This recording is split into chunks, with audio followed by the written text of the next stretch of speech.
I ran into this last week. Here's what fixed it for me. Activating a new card with Barclays Online is straightforward if you follow these steps.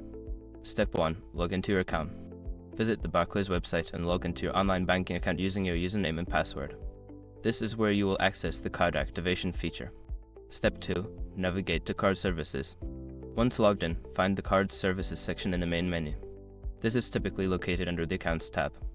Step 3. Select Activate Card.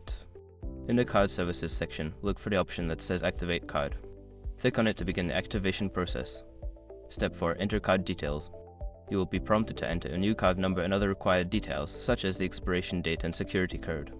Make sure to double-check these entries, as errors can lead to activation issues. Step 5. Confirm activation. After entering the details, review the information and click Confirm to complete the activation. You should receive a confirmation message on the screen indicating that your card is now active. If you encounter any issues, make sure your browser is up to date, as older versions can sometimes cause problems with online banking features. Happy banking!